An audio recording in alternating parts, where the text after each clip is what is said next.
దీక్ష సందర్భంగా మన anganwadi workers union జిల్లా కార్యదర్శి నిర్మలమ్మ, అలాగే జిల్లా అధ్యక్షురాలు జయభరాణి, ప్రాజెక్టు అధ్యక్షురాలు సులోచనమ్మ, కార్యదర్శి నాగలక్ష్మి, అట్లాగే సెక్టార్ లీడర్స్, అంగన్వాడీ టీచర్లు, ఆయాలు, మీ అందరికి కూడా సిఐటి జిల్లా కమిటీ తరఫున ప్రత్యేకంగా ధన్యవాదాలు, అభినందనలు తెలియజేస్తున్నాం. మనం చాలా సమ్మెలు చేసిన చరిత్ర, అట్లాగే ఆందోళనలు చేసిన చరిత్ర ఈ రాష్ట్రంలో అంగన్వాడీలకు ఉన్నటువంటి అనుభవం ఏ సంఘానికి ఉండదు, ఏ ఉద్యోగులకు ఉండదు. అంత అనుభవం అంగన్వాడీలకు ఉంది. అయితే ప్రభుత్వం అంగన్వాడీలు రోడ్ల మీదకి వస్తే చంద్రబాబు కానీ లోకేష్ బాబు కానీ 10 మంది అంగన్వాడీలను పిలిచి పక్కన నిలబెట్టి మేము పరిష్కరిస్తాం అని చెప్తాం. లేకపోతే ఏదో ఒక జీవో విడుదల చేస్తాం. కానీ అతి ముఖ్యమైనటువంటిది బ్రతకడానికి ఉపయోగపడేటువంటి జీతం గురించి మాత్రం కాలయాపన చేస్తాం. గత ప్రభుత్వ హయాంలో 42 రోజులు సమ్మె చేస్తే మనం టెంట్ల కాడ 10 మంది కనపడితే వాళ్ళారు మన దగ్గరికి వచ్చి, టీడీపీ వాళ్ళు, కూటమి నాయకులు, మేమే వచ్చేది, ఇచ్చేది మేమే. కాబట్టి మేము వస్తాం, మీకు జీతాలు పెంచుతాం, మీ సమస్యలు పరిష్కరిస్తామని చెప్పారు. 2 సంవత్సరాలు అవుతుంది. కూటమి నాయకులు ఎక్కడున్నారు? ఆ రోజు ఇచ్చినటువంటి వాగ్దానం మీకు గుర్తులేదా? లేకపోతే అంగన్వాడీ అంటే చులకననా, వీళ్ళు ఏం చేయలేరు మహిళలు అనేటువంటి ఆలోచన మీకు ఏమన్నా ఉందా? మీరు ఇచ్చినటువంటి మాట మేము అన్నీ నెరవేర్చాం, కూటమి ప్రభుత్వం ఎన్నికల వాగ్దానం అన్నీ నెరవేర్చిందని చెప్తున్నారు. మళ్ళీ అంగన్వాడీలకు ఇచ్చినటువంటి వాగ్దానం మీరు ఎందుకు నెరవేర్చలేరు? మీరు ఇచ్చినటువంటి ఎన్నికల మేనిఫెస్టోలో, తెలుగుదేశం ఇచ్చినటువంటి ఎన్నికల మేనిఫెస్టోలో అంగన్వాడీలకు జీతాలు పెంచుతామని ఇచ్చారు. మీకేమైనా కళ్ళు పోయినాయా? ఏమైనా కనపడకుంటుందా?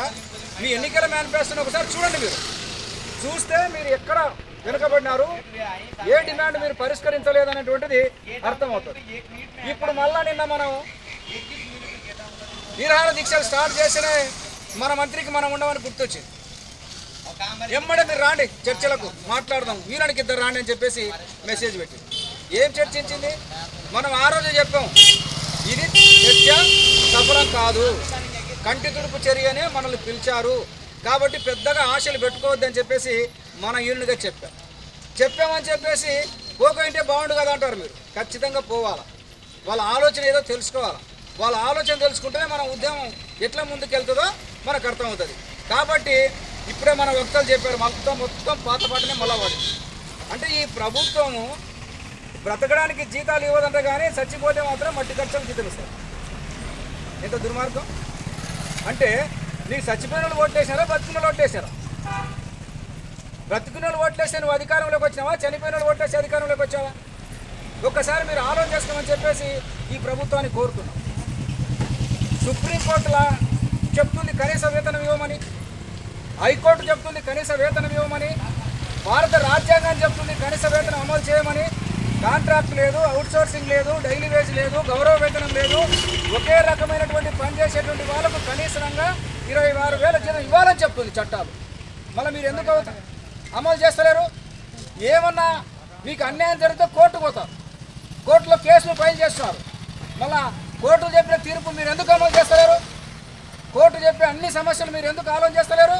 అంటే మీకు అవసరమైతే కోర్టు, భారత రాజ్యాంగం, వేరే వాళ్ళకి అవసరమైతే కోర్టు, భారత రాజ్యాంగం మీరు అమలు చేయరు. ఇది ఏ విధమైనటువంటి నీతి? దీన్ని ఏమంటారు? ఒక్కసారి ఆలోచన చేయమని చెప్పేసి ఈ సందర్భంగా ప్రభుత్వానికి చెప్తున్నాం. అట్లాగే అంగన్వాడీ టీచర్లు దాదాపుగా ఇప్పటికీ 9 సంవత్సరాలు అవుతుంది జీతాలు పెరగక. సెంట్రల్ గవర్నమెంటు పెంచుతలేదు, స్టేట్ గవర్నమెంటు పెంచుతలేదు. అంటే ఈ 9 సంవత్సరాల్లో ఏమన్నా నిత్యావసర వస్తువుల ధరలు పెరగలేదా? వైద్యం ఖర్చులు పెరగలేదా? విద్యా ఖర్చులు పెరగలేదా? కుటుంబ అవసరాలు పెరుగుతలేవా? ఇవన్నీ పెరిగినప్పుడు జీతం ఎందుకు పెంచవు? కరెంటు ఛార్జీలు పెంచుతుంది, ఉప్పు పప్పు బ్యాలు పెరిగా, కూరగాయలు పెరిగా, వైద్యం పెరిగా, విద్య పెరిగా, కానీ జీతాలు మాత్రం